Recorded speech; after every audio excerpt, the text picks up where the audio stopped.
혹시 누군가를 만났을 때 첫인상은 정말 좋은데 어딘가 모르게 쎄한 느낌, 서늘한 기운을 받아본 적 있으신가요? 혹은 그 사람의 말과 행동에 완전히 설득당했다가 나중에야 무언가 잘못되었다는 것을 깨달은 경험은 없으신가요? 우리 주변에는 평범한 얼굴 뒤에 어두운 본성을 숨긴 채 살아가는 사람들이 있습니다. 오늘 우리는 바로 그 인간 심리의 가장 깊고 어두운 시면, 사이코패스와 나르시시스트의 세계로 들어가 보려 합니다.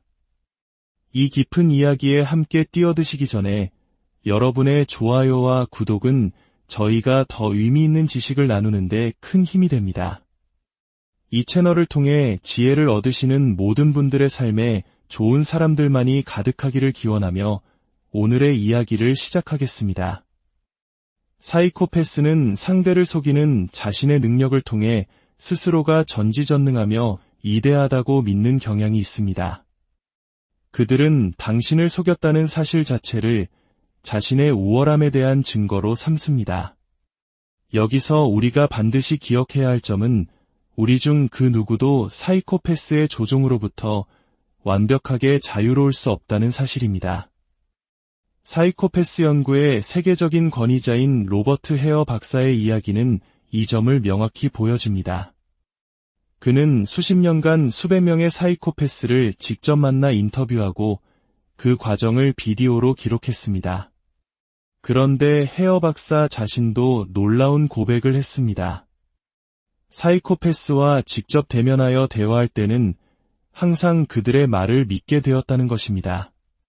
대화가 끝난 후 녹화된 비디오를 다시 돌려보고 나서야 어느 지점에서 대화가 길을 잃고 자신이 조종당했는지 파악할 수 있었다고 합니다. 이런 일이 벌어지는 걸까요? 우리 대부분은 사회적 동물로서 대화 중에 예의를 지키려는 본능적인 성향을 가지고 있기 때문입니다. 상대방이 대화의 흐름을 이상한 방향으로 끌고 가더라도 우리는 무례하게 보이고 싶지 않아서 쉽게 이의를 제기하지 못합니다. 사이코패스는 바로 이 인간의 정중함이라는 약점을 파고드는 전문가들입니다. 그들은 어떻게 하면 상대를 효과적으로 조종할 수 있는지 본능적으로 알고 있으며 당신이 그들의 조종에 면역력을 가질 확률은 지극히 낮습니다. 캐나다의 악명 높은 연쇄살인마 폴 버나도의 경찰 신문 영상을 보면 이 점이 더욱 명확해집니다. 그 영상 속에서 버나도는 마치 거대 기업의 회의를 주재하는 CEO처럼 행동합니다. 그는 자신을 신문하는 경찰과 변호사들을 오히려 궁지로 몰아넣습니다. 자신의 결백을 주장하며 17년 전에 사소한 몇 가지 일 때문에 자신을 믿지 않는 당신들이야말로 무례하고 신뢰할 수 없는 사람들이라고 역으로 비난합니다.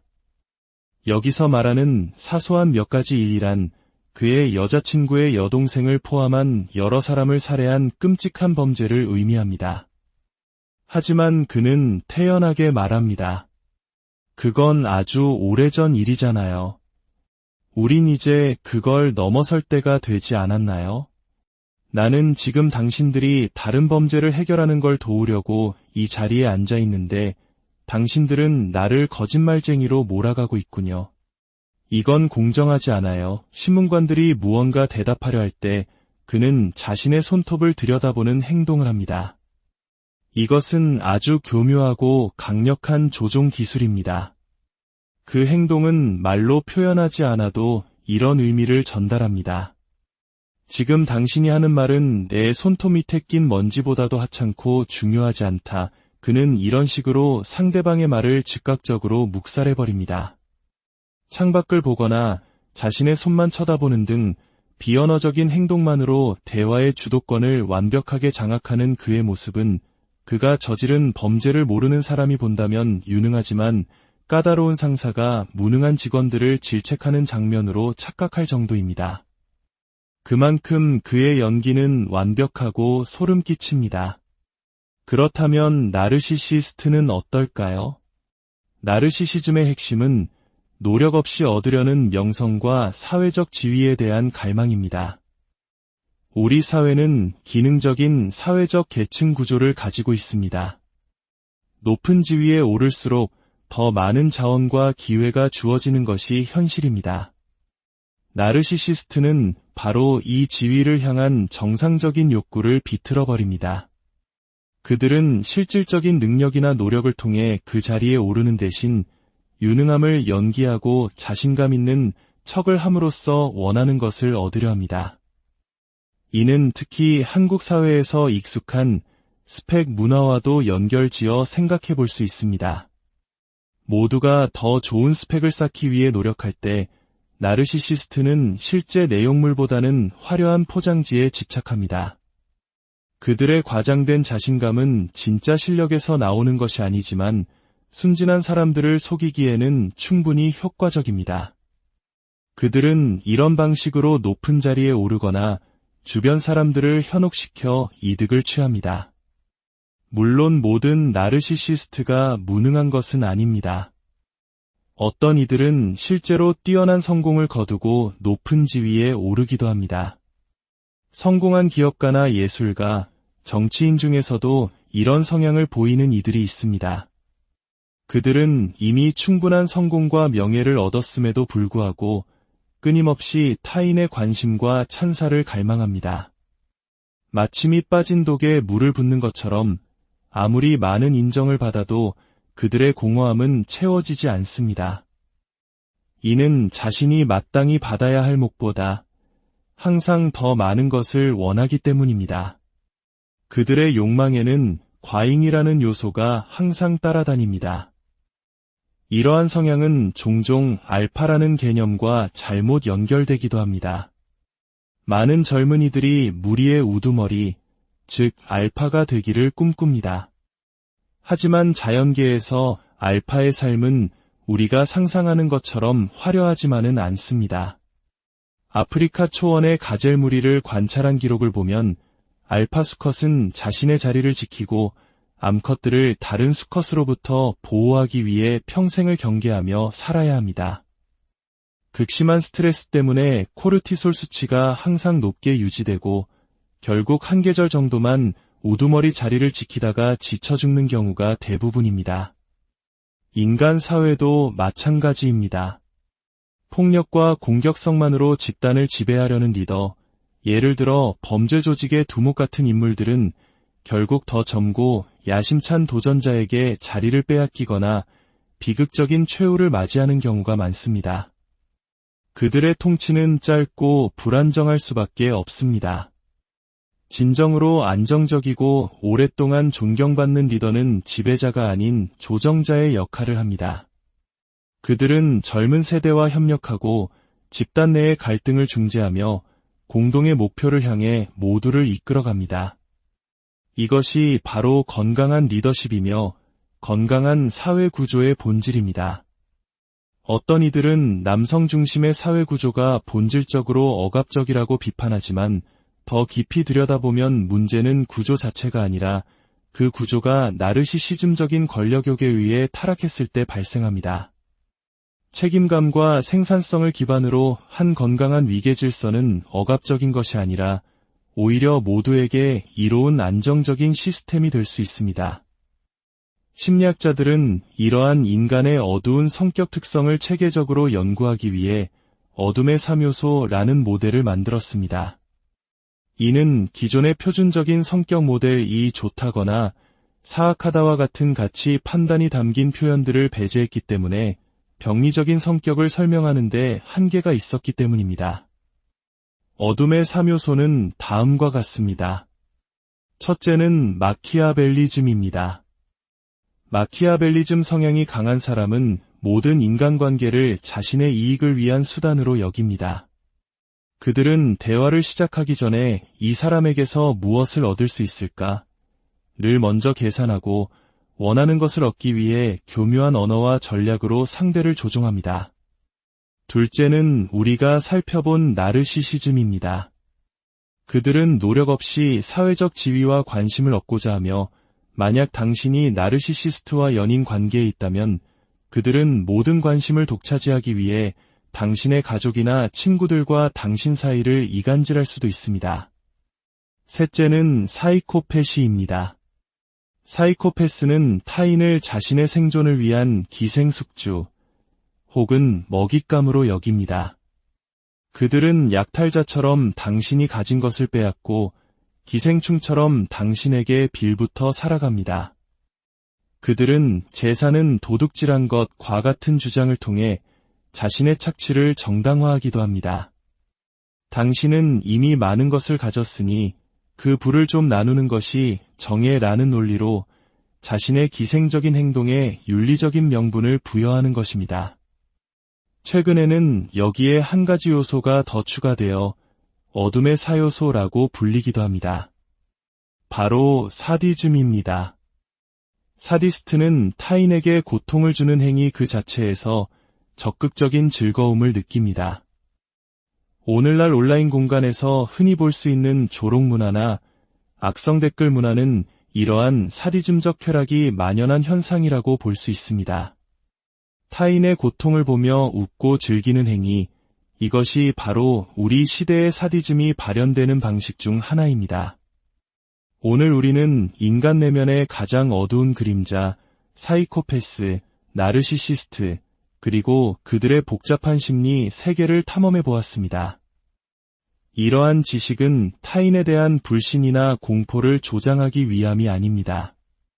오히려 우리 자신과 소중한 사람들을 보호하고 더 건강한 관계와 사회를 만들어 나가기 위한 중요한 등불이 되어줄 것입니다.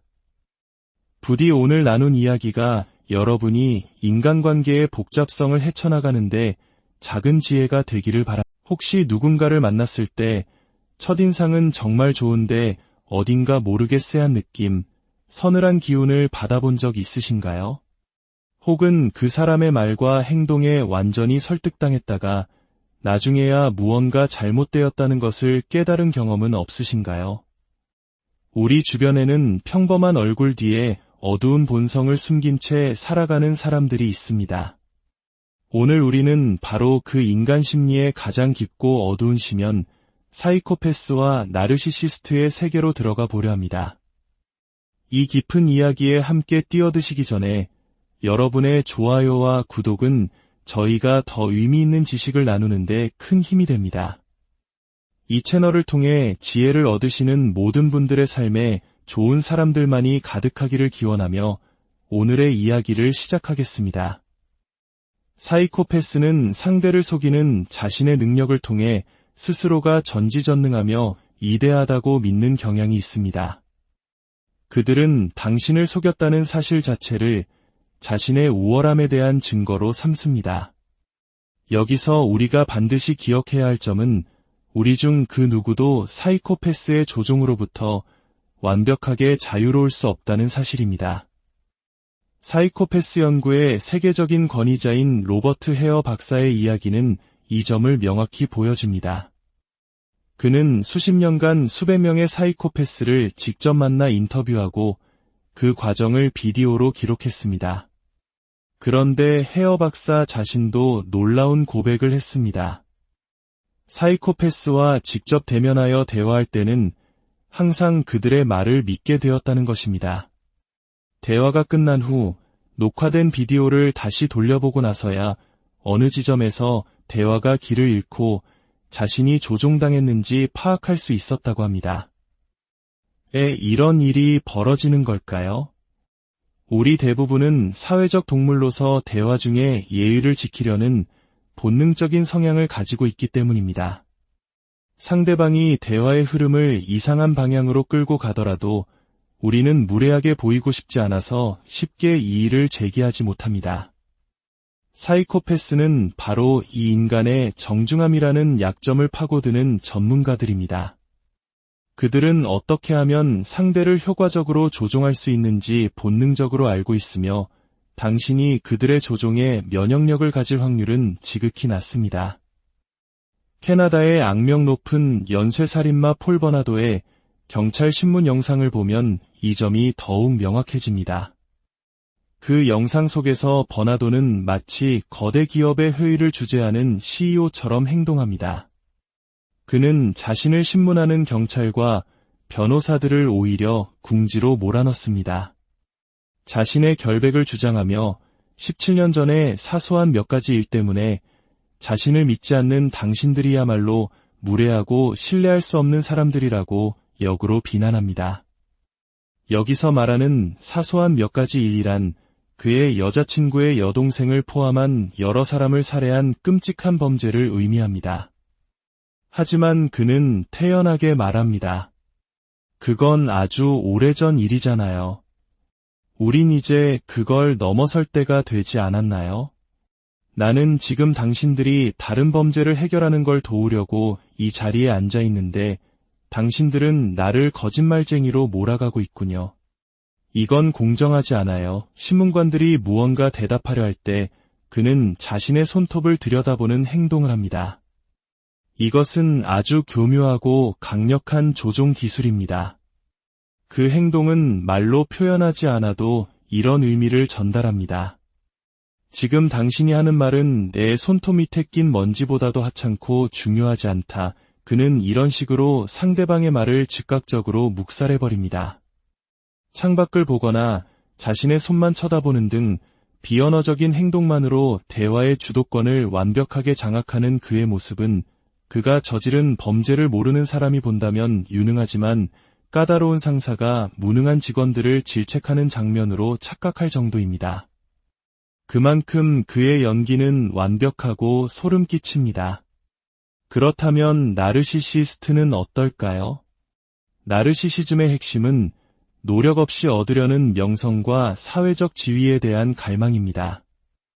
우리 사회는 기능적인 사회적 계층 구조를 가지고 있습니다. 높은 지위에 오를수록 더 많은 자원과 기회가 주어지는 것이 현실입니다. 나르시시스트는 바로 이 지위를 향한 정상적인 욕구를 비틀어버립니다.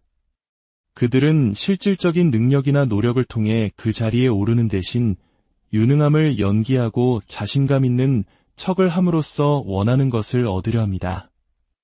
이는 특히 한국 사회에서 익숙한 스펙 문화와도 연결지어 생각해 볼 수 있습니다. 모두가 더 좋은 스펙을 쌓기 위해 노력할 때 나르시시스트는 실제 내용물보다는 화려한 포장지에 집착합니다. 그들의 과장된 자신감은 진짜 실력에서 나오는 것이 아니지만 순진한 사람들을 속이기에는 충분히 효과적입니다. 그들은 이런 방식으로 높은 자리에 오르거나 주변 사람들을 현혹시켜 이득을 취합니다. 물론 모든 나르시시스트가 무능한 것은 아닙니다. 어떤 이들은 실제로 뛰어난 성공을 거두고 높은 지위에 오르기도 합니다. 성공한 기업가나 예술가, 정치인 중에서도 이런 성향을 보이는 이들이 있습니다.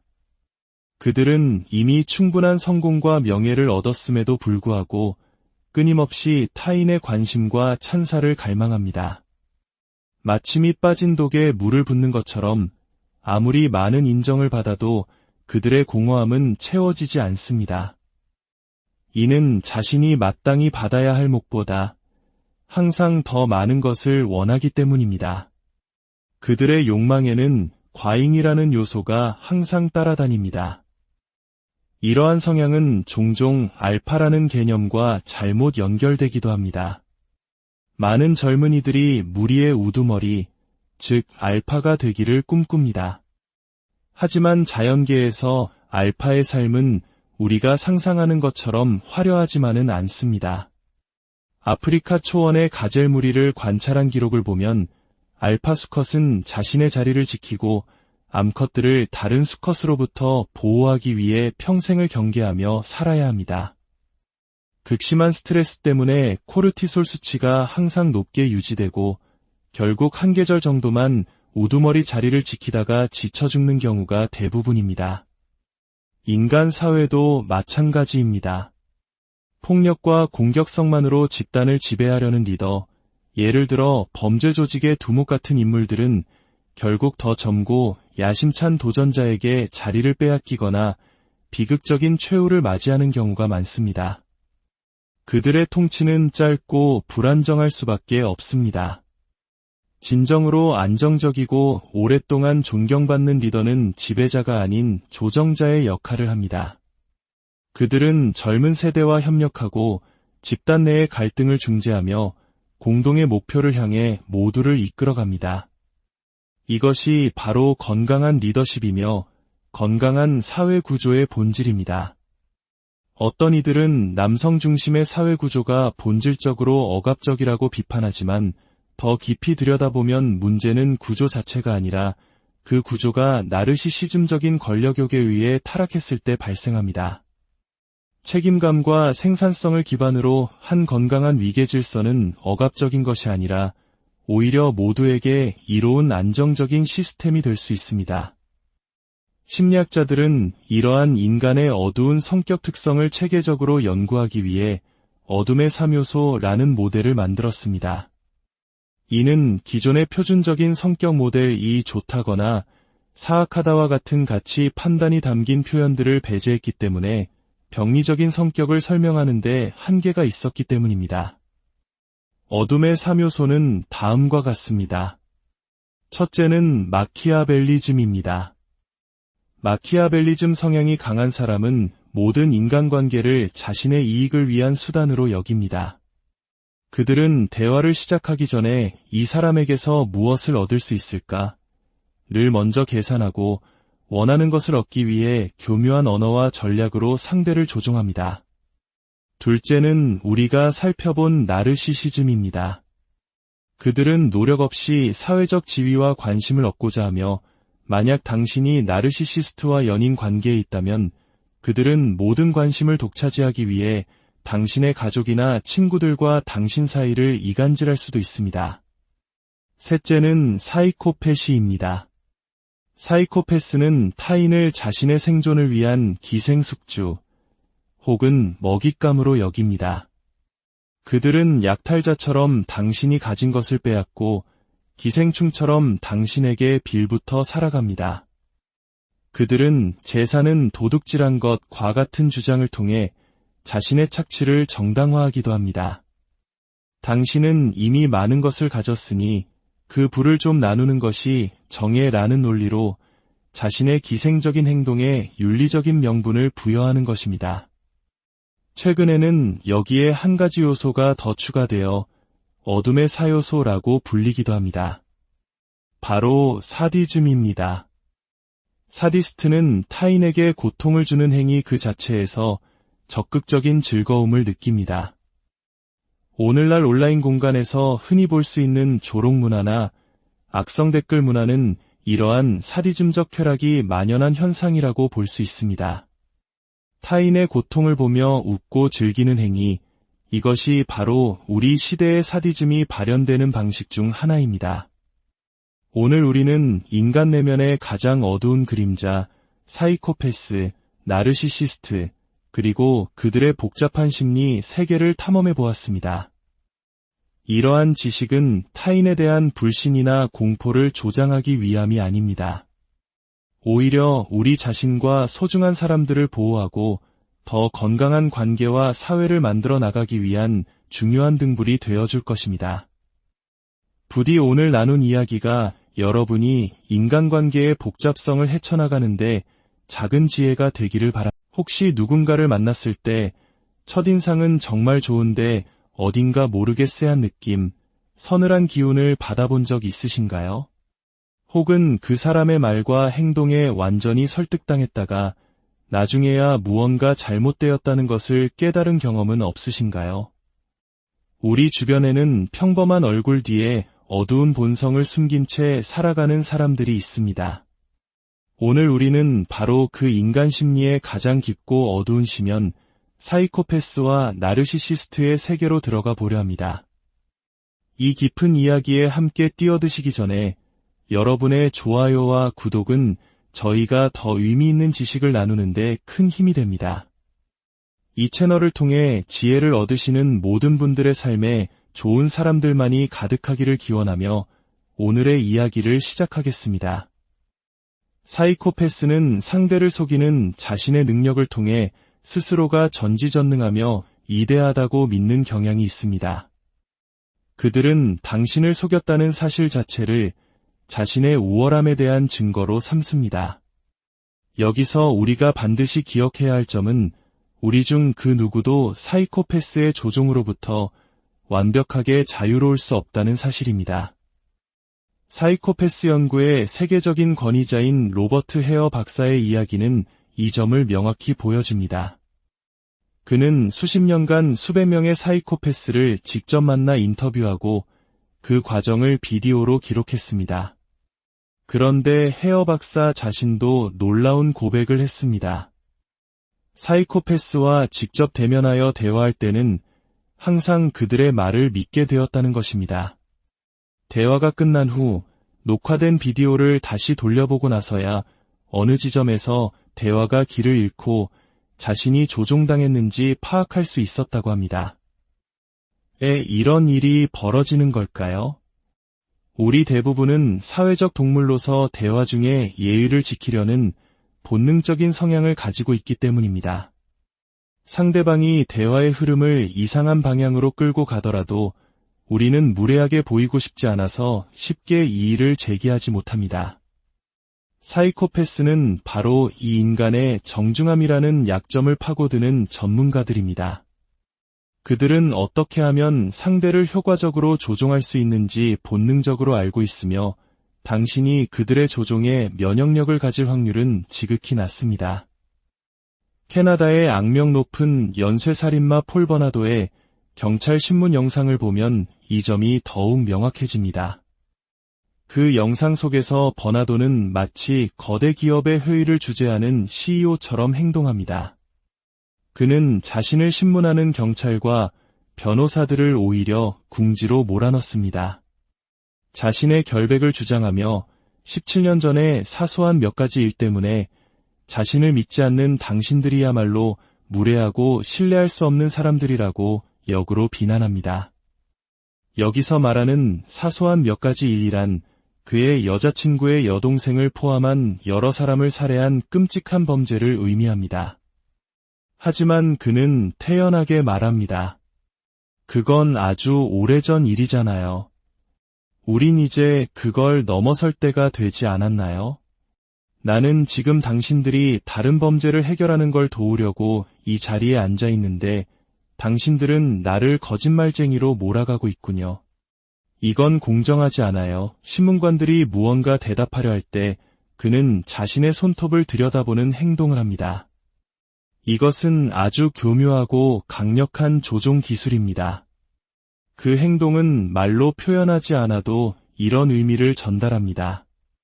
지금 당신이 하는 말은 내 손톱 밑에 낀 먼지보다도 하찮고 중요하지 않다. 그는 이런 식으로 상대방의 말을 즉각적으로 묵살해버립니다. 창밖을 보거나 자신의 손만 쳐다보는 등 비언어적인 행동만으로 대화의 주도권을 완벽하게 장악하는 그의 모습은 그가 저지른 범죄를 모르는 사람이 본다면 유능하지만 까다로운 상사가 무능한 직원들을 질책하는 장면으로 착각할 정도입니다. 그만큼 그의 연기는 완벽하고 소름 끼칩니다. 그렇다면 나르시시스트는 어떨까요? 나르시시즘의 핵심은 노력 없이 얻으려는 명성과 사회적 지위에 대한 갈망입니다. 우리 사회는 기능적인 사회적 계층 구조를 가지고 있습니다. 높은 지위에 오를수록 더 많은 자원과 기회가 주어지는 것이 현실입니다. 나르시시스트는 바로 이 지위를 향한 정상적인 욕구를 비틀어버립니다. 그들은 실질적인 능력이나 노력을 통해 그 자리에 오르는 대신 유능함을 연기하고 자신감 있는 척을 함으로써 원하는 것을 얻으려 합니다. 이는 특히 한국 사회에서 익숙한 스펙 문화와도 연결지어 생각해 볼 수 있습니다. 모두가 더 좋은 스펙을 쌓기 위해 노력할 때 나르시시스트는 실제 내용물보다는 화려한 포장지에 집착합니다. 그들의 과장된 자신감은 진짜 실력에서 나오는 것이 아니지만 순진한 사람들을 속이기에는 충분히 효과적입니다. 그들은 이런 방식으로 높은 자리에 오르거나 주변 사람들을 현혹시켜 이득을 취합니다. 물론 모든 나르시시스트가 무능한 것은 아닙니다. 어떤 이들은 실제로 뛰어난 성공을 거두고 높은 지위에 오르기도 합니다. 성공한 기업가나 예술가, 정치인 중에서도 이런 성향을 보이는 이들이 있습니다. 그들은 이미 충분한 성공과 명예를 얻었음에도 불구하고 끊임없이 타인의 관심과 찬사를 갈망합니다. 마치 밑 빠진 독에 물을 붓는 것처럼 아무리 많은 인정을 받아도 그들의 공허함은 채워지지 않습니다. 이는 자신이 마땅히 받아야 할 목보다 항상 더 많은 것을 원하기 때문입니다. 그들의 욕망에는 과잉이라는 요소가 항상 따라다닙니다. 이러한 성향은 종종 알파라는 개념과 잘못 연결되기도 합니다. 많은 젊은이들이 무리의 우두머리, 즉 알파가 되기를 꿈꿉니다. 하지만 자연계에서 알파의 삶은 우리가 상상하는 것처럼 화려하지만은 않습니다. 아프리카 초원의 가젤 무리를 관찰한 기록을 보면 알파 수컷은 자신의 자리를 지키고 암컷들을 다른 수컷으로부터 보호하기 위해 평생을 경계하며 살아야 합니다. 극심한 스트레스 때문에 코르티솔 수치가 항상 높게 유지되고 결국 한 계절 정도만 우두머리 자리를 지키다가 지쳐 죽는 경우가 대부분입니다. 인간 사회도 마찬가지입니다. 폭력과 공격성만으로 집단을 지배하려는 리더, 예를 들어 범죄 조직의 두목 같은 인물들은 결국 더 젊고 야심찬 도전자에게 자리를 빼앗기거나 비극적인 최후를 맞이하는 경우가 많습니다. 그들의 통치는 짧고 불안정할 수밖에 없습니다. 진정으로 안정적이고 오랫동안 존경받는 리더는 지배자가 아닌 조정자의 역할을 합니다.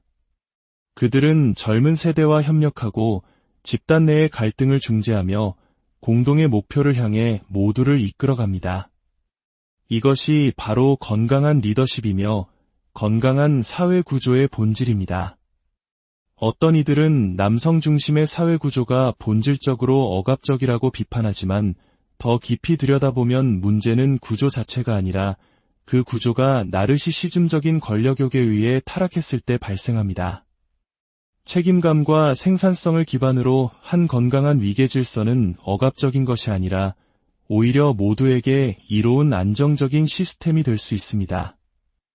심리학자들은 이러한 인간의 어두운 성격 특성을 체계적으로 연구하기 위해 어둠의 3요소라는 모델을 만들었습니다.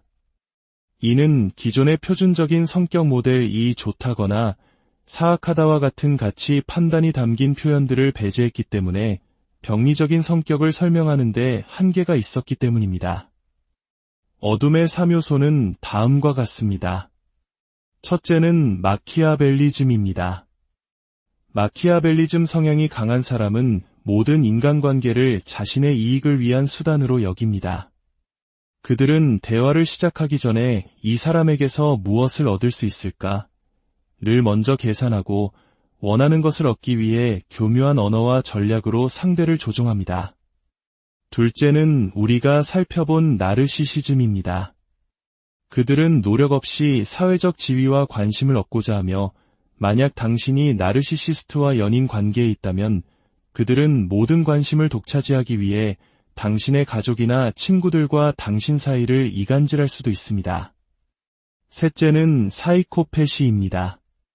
사이코패스는 타인을 자신의 생존을 위한 기생숙주 혹은 먹잇감으로 여깁니다. 그들은 약탈자처럼 당신이 가진 것을 빼앗고 기생충처럼 당신에게 빌부터 살아갑니다. 그들은 재산은 도둑질한 것과 같은 주장을 통해 자신의 착취를 정당화하기도 합니다. 당신은 이미 많은 것을 가졌으니 그 부를 좀 나누는 것이 정의라는 논리로 자신의 기생적인 행동에 윤리적인 명분을 부여하는 것입니다. 최근에는 여기에 한 가지 요소가 더 추가되어 어둠의 4요소라고 불리기도 합니다. 바로 사디즘입니다. 사디스트는 타인에게 고통을 주는 행위 그 자체에서 적극적인 즐거움을 느낍니다. 오늘날 온라인 공간에서 흔히 볼 수 있는 조롱 문화나 악성 댓글 문화는 이러한 사디즘적 쾌락이 만연한 현상이라고 볼 수 있습니다. 타인의 고통을 보며 웃고 즐기는 행위, 이것이 바로 우리 시대의 사디즘이 발현되는 방식 중 하나입니다. 오늘 우리는 인간 내면의 가장 어두운 그림자, 사이코패스, 나르시시스트, 그리고 그들의 복잡한 심리 세계를 탐험해 보았습니다. 이러한 지식은 타인에 대한 불신이나 공포를 조장하기 위함이 아닙니다. 오히려 우리 자신과 소중한 사람들을 보호하고 더 건강한 관계와 사회를 만들어 나가기 위한 중요한 등불이 되어줄 것입니다. 부디 오늘 나눈 이야기가 여러분이 인간관계의 복잡성을 헤쳐나가는데 작은 지혜가 되기를 바랍니다. 혹시 누군가를 만났을 때 첫인상은 정말 좋은데 어딘가 모르게 쎄한 느낌, 서늘한 기운을 받아본 적 있으신가요? 혹은 그 사람의 말과 행동에 완전히 설득당했다가 나중에야 무언가 잘못되었다는 것을 깨달은 경험은 없으신가요?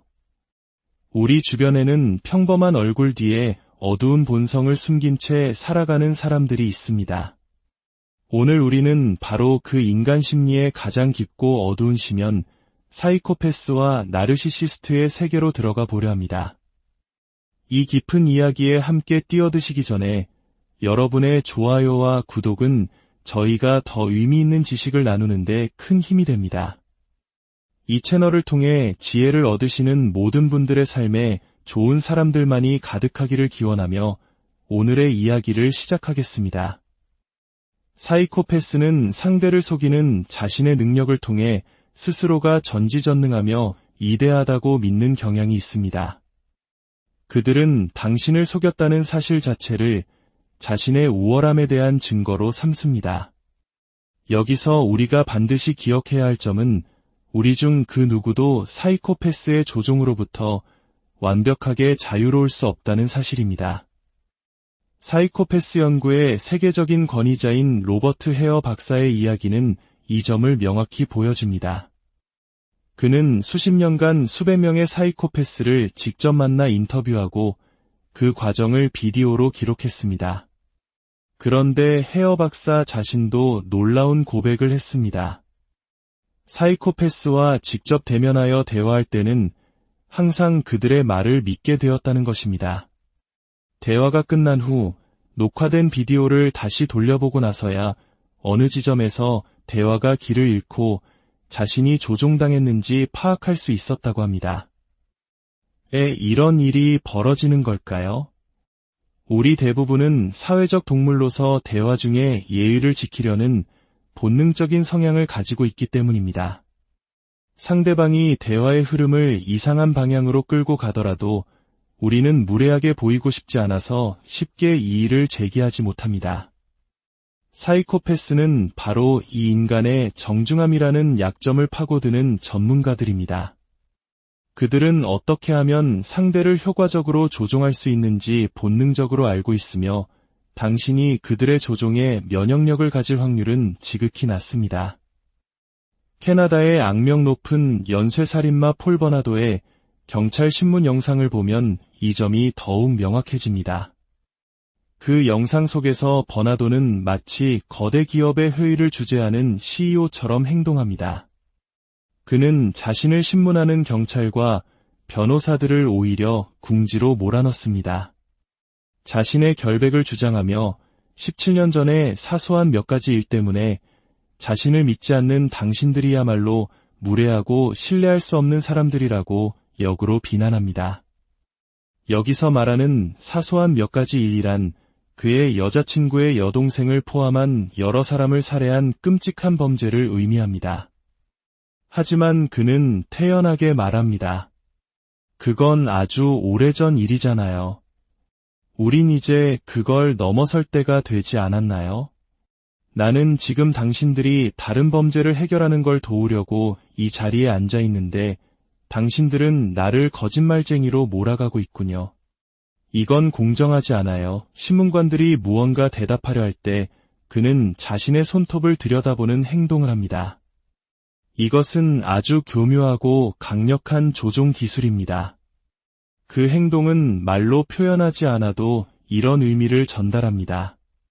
지금 당신이 하는 말은 내 손톱 밑에 낀 먼지보다도 하찮고 중요하지 않다. 그는 이런 식으로 상대방의 말을 즉각적으로 묵살해버립니다.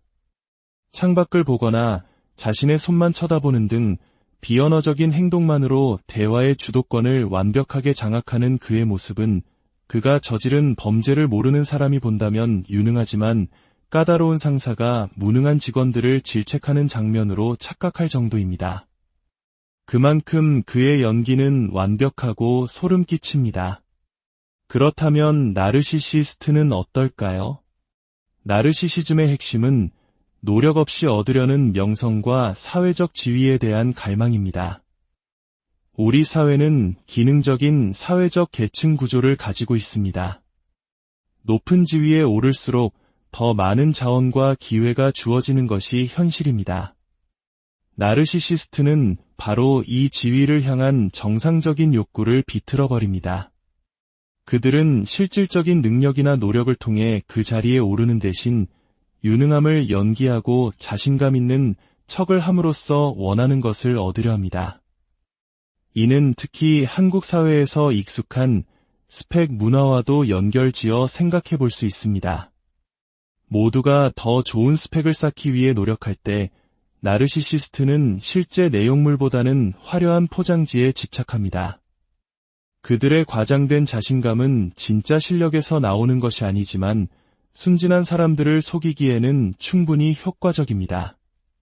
그들은 이런 방식으로 높은 자리에 오르거나 주변 사람들을 현혹시켜 이득을 취합니다. 물론 모든 나르시시스트가 무능한 것은 아닙니다. 어떤 이들은 실제로 뛰어난 성공을 거두고 높은 지위에 오르기도 합니다. 성공한 기업가나 예술가, 정치인 중에서도 이런 성향을 보이는 이들이 있습니다.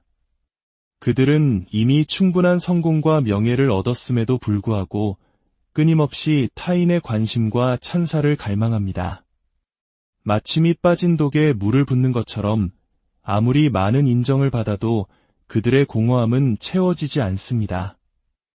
이는 자신이 마땅히 받아야 할 목보다 항상 더 많은 것을 원하기 때문입니다. 그들의 욕망에는 과잉이라는 요소가 항상 따라다닙니다. 이러한 성향은 종종 알파라는 개념과 잘못 연결되기도 합니다. 많은 젊은이들이 무리의 우두머리, 즉 알파가 되기를 꿈꿉니다. 하지만 자연계에서 알파의 삶은 우리가 상상하는 것처럼 화려하지만은 않습니다. 아프리카 초원의 가젤 무리를 관찰한 기록을 보면 알파 수컷은 자신의 자리를 지키고 암컷들을 다른 수컷으로부터 보호하기 위해 평생을 경계하며 살아야 합니다. 극심한 스트레스 때문에 코르티솔 수치가 항상 높게 유지되고 결국 한 계절 정도만 우두머리 자리를 지키다가 지쳐 죽는 경우가 대부분입니다. 인간 사회도 마찬가지입니다. 폭력과 공격성만으로 집단을 지배하려는 리더, 예를 들어 범죄 조직의 두목 같은 인물들은 결국 더 젊고 야심찬 도전자에게 자리를 빼앗기거나 비극적인 최후를 맞이하는 경우가 많습니다. 그들의 통치는 짧고 불안정할 수밖에 없습니다. 진정으로 안정적이고 오랫동안 존경받는 리더는 지배자가 아닌 조정자의 역할을 합니다. 그들은 젊은 세대와 협력하고 집단 내의 갈등을 중재하며 공동의 목표를 향해 모두를 이끌어갑니다. 이것이 바로 건강한 리더십이며 건강한 사회 구조의 본질입니다. 어떤 이들은 남성 중심의 사회 구조가 본질적으로 억압적이라고 비판하지만 더 깊이 들여다보면 문제는 구조 자체가 아니라 그 구조가 나르시시즘적인 권력욕에 의해 타락했을 때 발생합니다. 책임감과 생산성을 기반으로 한 건강한 위계 질서는 억압적인 것이 아니라 오히려 모두에게 이로운 안정적인 시스템이 될 수 있습니다. 심리학자들은 이러한 인간의 어두운 성격 특성을 체계적으로 연구하기 위해 어둠의 3요소라는 모델을 만들었습니다. 이는 기존의 표준적인 성격 모델이 좋다거나 사악하다와 같은 가치 판단이 담긴 표현들을 배제했기 때문에 병리적인 성격을 설명하는 데 한계가 있었기 때문입니다. 어둠의 3요소는 다음과 같습니다. 첫째는 마키아벨리즘입니다. 마키아벨리즘 성향이 강한 사람은 모든 인간관계를 자신의 이익을 위한 수단으로 여깁니다. 그들은 대화를 시작하기 전에 이 사람에게서 무엇을 얻을 수 있을까? 를 먼저 계산하고 원하는 것을 얻기 위해 교묘한 언어와 전략으로 상대를 조종합니다. 둘째는 우리가 살펴본 나르시시즘입니다. 그들은 노력 없이 사회적 지위와 관심을 얻고자 하며 만약 당신이 나르시시스트와 연인 관계에 있다면 그들은 모든 관심을 독차지하기 위해 당신의 가족이나 친구들과 당신 사이를 이간질할 수도 있습니다. 셋째는 사이코패시입니다. 사이코패스는 타인을 자신의 생존을 위한 기생숙주 혹은 먹잇감으로 여깁니다. 그들은 약탈자처럼 당신이 가진 것을 빼앗고 기생충처럼 당신에게 빌부터 살아갑니다. 그들은 재산은 도둑질한 것과 같은 주장을 통해 자신의 착취를 정당화하기도 합니다. 당신은 이미 많은 것을 가졌으니 그 부를 좀 나누는 것이 정의라는 논리로 자신의 기생적인 행동에 윤리적인 명분을 부여하는 것입니다. 최근에는 여기에 한 가지 요소가 더 추가되어 어둠의 사요소라고 불리기도 합니다. 바로 사디즘입니다. 사디스트는 타인에게 고통을 주는 행위 그 자체에서 적극적인 즐거움을 느낍니다. 오늘날 온라인 공간에서 흔히 볼 수 있는 조롱 문화나 악성 댓글 문화는 이러한 사디즘적 쾌락이 만연한 현상이라고 볼 수 있습니다. 타인의 고통을 보며 웃고 즐기는 행위, 이것이 바로 우리 시대의 사디즘이 발현되는 방식 중 하나입니다. 오늘 우리는 인간 내면의 가장 어두운 그림자, 사이코패스, 나르시시스트, 그리고 그들의 복잡한 심리 세계를 탐험해 보았습니다. 이러한 지식은 타인에 대한 불신이나 공포를 조장하기 위함이 아닙니다. 오히려 우리 자신과 소중한 사람들을 보호하고 더 건강한 관계와 사회를 만들어 나가기 위한 중요한 등불이 되어줄 것입니다. 부디 오늘 나눈 이야기가 여러분이 인간관계의 복잡성을 헤쳐나가는데 작은 지혜가 되기를 바랍니다. 혹시 누군가를 만났을 때 첫인상은 정말 좋은데 어딘가 모르게 쎄한 느낌, 서늘한 기운을 받아본 적 있으신가요? 혹은 그 사람의 말과 행동에 완전히 설득당했다가 나중에야 무언가 잘못되었다는 것을 깨달은 경험은 없으신가요? 우리 주변에는 평범한 얼굴 뒤에 어두운 본성을 숨긴 채 살아가는 사람들이 있습니다. 오늘 우리는 바로 그 인간 심리의 가장 깊고 어두운 시면 사이코패스와 나르시시스트의 세계로 들어가 보려 합니다. 이 깊은 이야기에 함께 뛰어드시기 전에 여러분의 좋아요와 구독은 저희가 더 의미 있는 지식을 나누는데 큰 힘이 됩니다. 이 채널을 통해 지혜를 얻으시는 모든 분들의 삶에 좋은 사람들만이 가득하기를 기원하며 오늘의 이야기를 시작하겠습니다. 사이코패스는 상대를 속이는 자신의 능력을 통해 스스로가 전지전능하며 이대하다고 믿는 경향이 있습니다. 그들은 당신을 속였다는 사실 자체를 자신의 우월함에 대한 증거로 삼습니다. 여기서 우리가 반드시 기억해야 할 점은 우리 중 그 누구도 사이코패스의 조종으로부터 완벽하게 자유로울 수 없다는 사실입니다. 사이코패스 연구의 세계적인 권위자인 로버트 헤어 박사의 이야기는 이 점을 명확히 보여줍니다. 그는 수십 년간 수백 명의 사이코패스를 직접 만나 인터뷰하고 그 과정을 비디오로 기록했습니다. 그런데 헤어 박사 자신도 놀라운 고백을 했습니다. 사이코패스와 직접 대면하여 대화할 때는 항상 그들의 말을 믿게 되었다는 것입니다. 대화가 끝난 후 녹화된 비디오를 다시 돌려보고 나서야 어느 지점에서 대화가 길을 잃고 자신이 조종당했는지 파악할 수 있었다고 합니다. 이런 일이 벌어지는 걸까요? 우리 대부분은 사회적 동물로서 대화 중에 예의를 지키려는 본능적인 성향을 가지고 있기 때문입니다. 상대방이 대화의 흐름을 이상한 방향으로 끌고 가더라도 우리는 무례하게 보이고 싶지 않아서 쉽게 이의를 제기하지 못합니다. 사이코패스는 바로 이 인간의 정중함이라는 약점을 파고드는 전문가들입니다. 그들은 어떻게 하면 상대를 효과적으로 조종할 수 있는지 본능적으로 알고 있으며 당신이 그들의 조종에 면역력을 가질 확률은 지극히 낮습니다. 캐나다의 악명 높은 연쇄살인마 폴 버나도의 경찰 신문 영상을 보면 이 점이 더욱 명확해집니다. 그 영상 속에서 버나도는 마치 거대 기업의 회의를 주재하는 CEO처럼 행동합니다. 그는 자신을 신문하는 경찰과 변호사들을 오히려 궁지로 몰아넣습니다. 자신의 결백을 주장하며 17년 전에 사소한 몇 가지 일 때문에 자신을 믿지 않는 당신들이야말로 무례하고 신뢰할 수 없는 사람들이라고 역으로 비난합니다. 여기서 말하는 사소한 몇 가지 일이란 그의 여자친구의 여동생을 포함한 여러 사람을 살해한 끔찍한 범죄를 의미합니다. 하지만 그는 태연하게 말합니다. 그건 아주 오래전 일이잖아요. 우린 이제 그걸 넘어설 때가 되지 않았나요?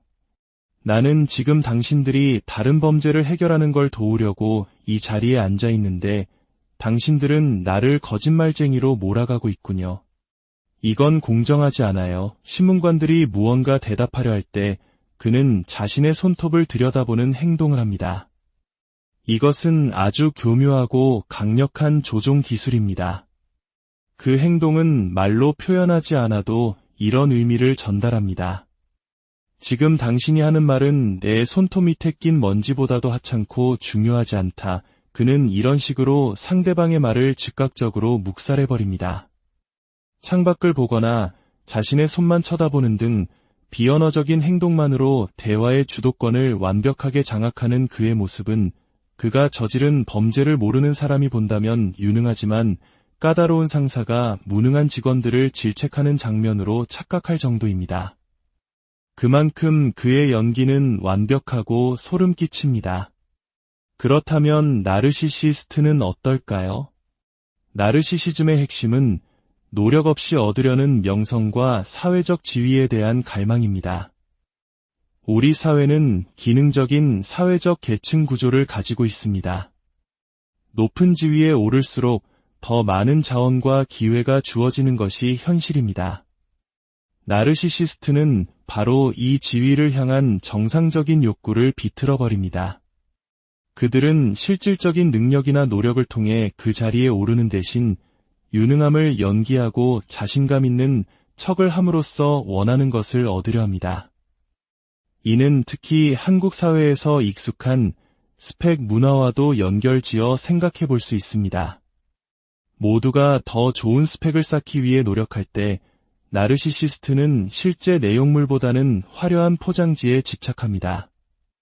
그들의 과장된 자신감은 진짜 실력에서 나오는 것이 아니지만 순진한 사람들을 속이기에는 충분히 효과적입니다. 그들은 이런 방식으로 높은 자리에 오르거나 주변 사람들을 현혹시켜 이득을 취합니다. 물론 모든 나르시시스트가 무능한 것은 아닙니다.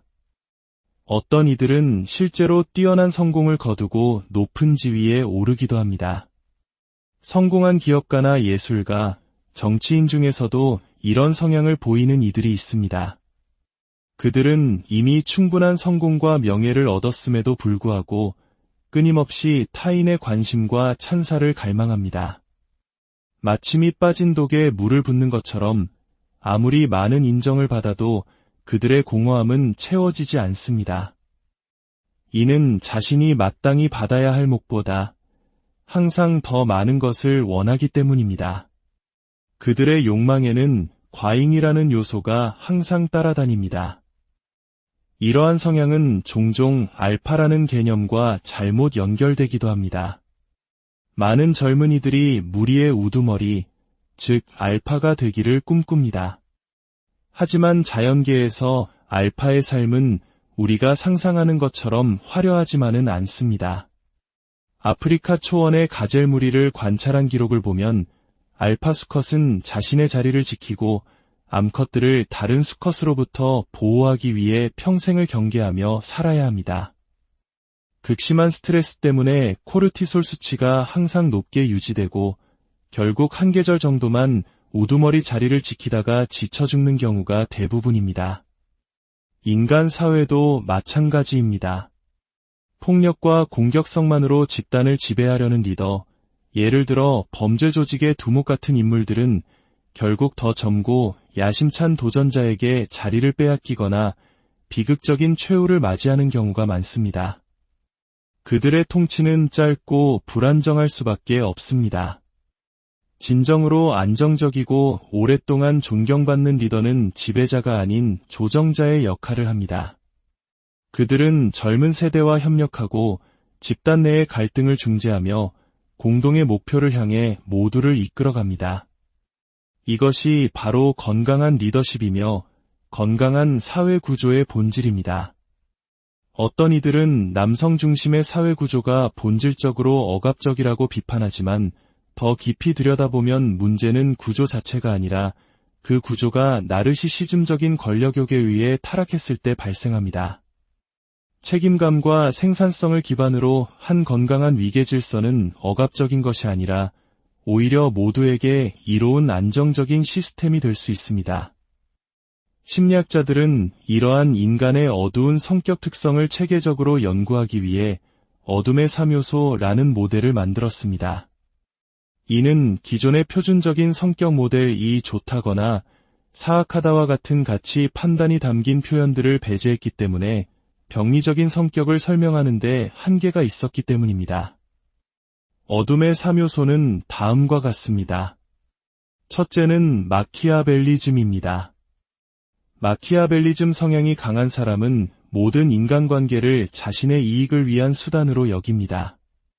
그들은 대화를 시작하기 전에 이 사람에게서 무엇을 얻을 수 있을까? 를 먼저 계산하고 원하는 것을 얻기 위해 교묘한 언어와 전략으로 상대를 조종합니다. 둘째는 우리가 살펴본 나르시시즘입니다. 그들은 노력 없이 사회적 지위와 관심을 얻고자 하며 만약 당신이 나르시시스트와 연인 관계에 있다면 그들은 모든 관심을 독차지하기 위해 당신의 가족이나 친구들과 당신 사이를 이간질할 수도 있습니다. 셋째는 사이코패시입니다. 사이코패스는 타인을 자신의 생존을 위한 기생숙주 혹은 먹잇감으로 여깁니다.